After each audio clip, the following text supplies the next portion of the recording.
Welcome to Front Office Pros. The NFL Scouting Combine is underway, and we just witnessed most of the defensive prospects for the upcoming NFL Draft.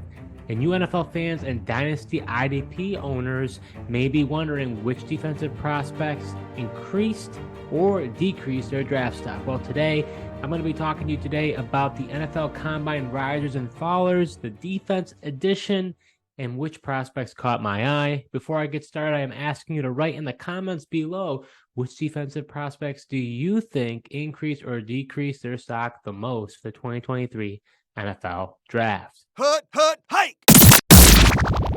All right, so the first player I need to talk to you about who didn't participate in any drills at the Combine, but was the buzz at the Combine for all the wrong reasons is none other than defensive tackle Jalen Carter. By now, you should have heard about Jalen Carter's warrant that was issued for his arrest, unless you've been living under a rock.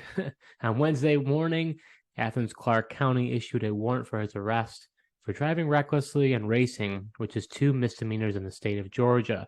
After turning himself into authorities on Wednesday night, he posted bail and came back to participate in the NFL Combine by cheering on his teammates and meeting with teams.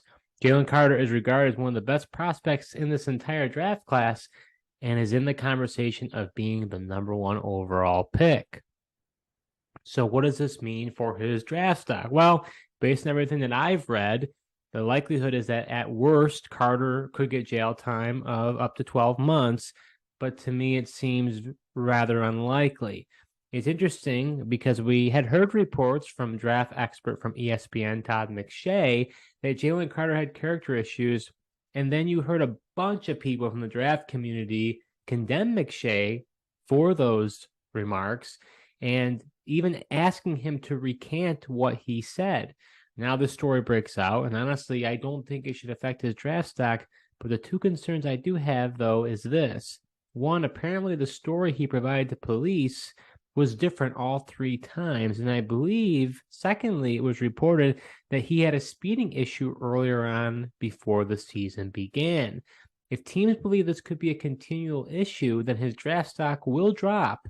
So I believe he is a Combine faller, even though he didn't participate in the Combine drills.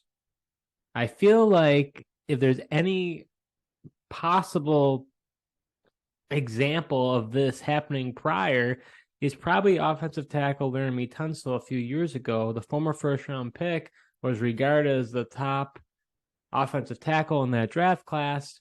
On draft night, a video came out that surfaced that brought a lot of questions as far as his character was concerned, and he dropped in the draft.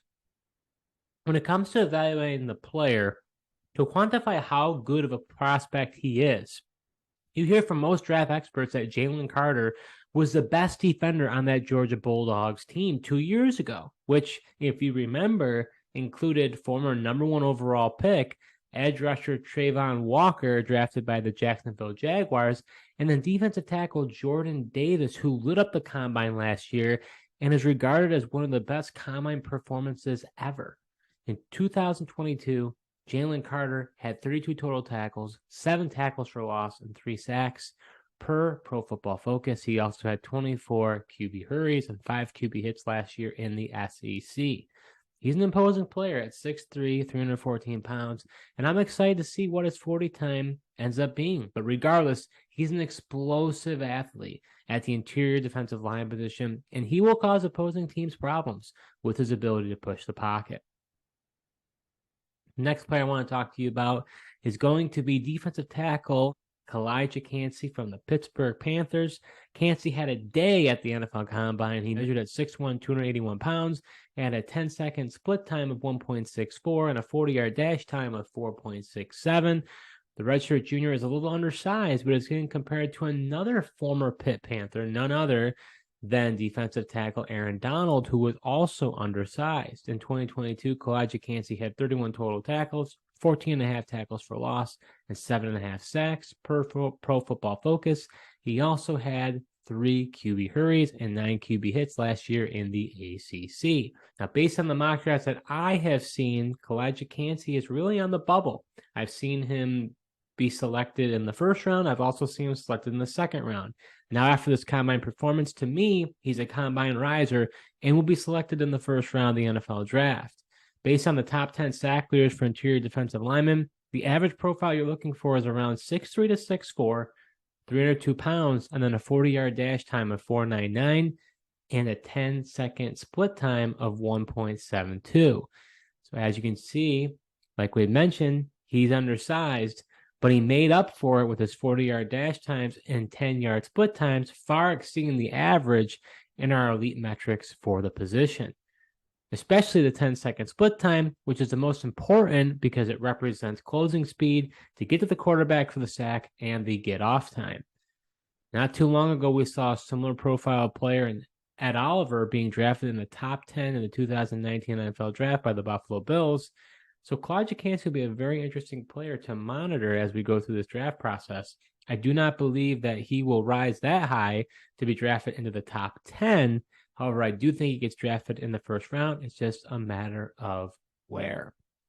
Next player I want to talk to you about is the former #1 recruit in the 2019 recruiting class, which was defensive end Nolan Smith. So far, Nolan Smith has probably had the best combine performance for the defensive prospects. He measured at 6'2", 238 pounds, and ran a 4.49 40-yard dash and a 1.52 10-yard split. He then recorded a 41.5 vertical jump with a 10.08 broad jump. These combine numbers are elite. And since the combine began in 2000, he has the second best 40-yard dash time and the third best vertical jump for edge rushers. Based on the top 10 sack leaders for edge rushers, the average profile you're looking for is around 6'3", 258 pounds, and then a 40-yard dash time of 4.65 and a 10-second split time of 1.62. As you can see, athleticism is not a problem when it comes to Nolan Smith. The problem is he's undersized. There's no denying that he's a riser in my book after this combine performance, and I do think he will be selected in the first round of the NFL draft. Last year at the University of Georgia, Nolan Smith had 18 tackles, 7 tackles for loss, 3 sacks, 5 QB hits, and 12 hurries. Some comparisons are being made of him connected to Hassan Reddick. Now, I'm one of the biggest fans of Hassan Reddick. He has been a premier pass rusher, and I think he's finally getting noticed because he plays on the Philadelphia Eagles. He has progressively gotten better over these past 3 seasons. He showed flashes in his last year in Arizona, then proved it in Carolina, and then he took it another notch when he played for the Philadelphia Eagles. Although Reddick was drafted in the first round, the Cardinals didn't know how to use him and played mostly off-ball linebacker for his first 4 seasons in the NFL. It wasn't until he made the switch to edge rusher that he started to break out. Before that, he was a complete bust. Nolan Smith is going to have the same problem, in my opinion. Some team is going to be enamored by his athleticism, and he will be taken in the first round. However, due to his size, the team that drafts him will need to know how to use him. Otherwise, he will be a tweener and won't fit either positions, edge rusher or off-ball linebacker. Next player I want to talk to you about is defensive end Ji'Ayir Carter II. The former Army grad did not run the 40-yard dash, but he did not do well in the other drills. He measured 6'6.5", 256 pounds with 33 3/8 arm length and 9 3/8 hand size. He had a vertical jump of 30 and a broad jump of 9.1. He bench pressed only 11 reps. Based on his commanding size and tremendous production in college, there was hope that he would test off the charts, and that didn't happen. In 2021, he had 14.5 sacks, and there was a lot of buzz surrounding him. After regressing to 3.5 sacks in 2023, Ji'Ayir Carter will most likely be drafted on day 2. He could rebound during his pro day, but right now he is a combine faller. All right, the next player I'm going to talk to you about is linebacker Jack Campbell. Now, reviewing the linebacker group as a whole for the 2023 draft, it is not a strong class. There's no Devin White, there's no Roquan Smith, there is no elite prospect. However, it does seem like the top spot is up for grabs. And I think Jack Campbell from Iowa made a strong case for possibly being the top off-ball linebacker drafted.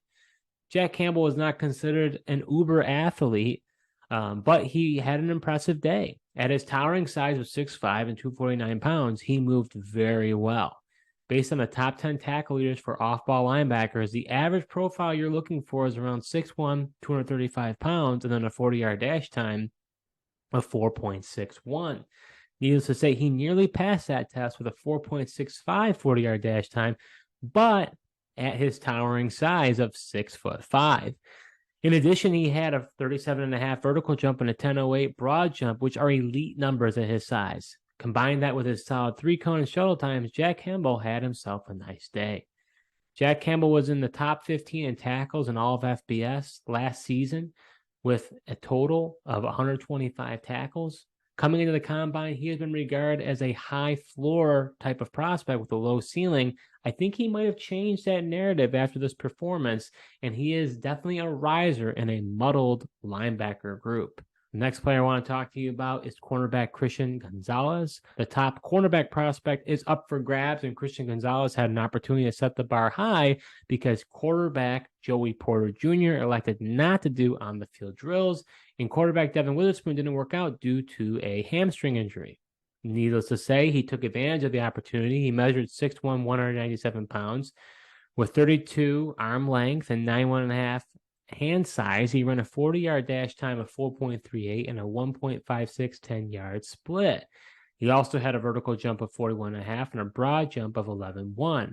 Based on the top 10 PD leaders, pass deflections for cornerbacks, the average profile you're looking for is around 6'1", 198 pounds, and then a 40-yard dash time of 4.41.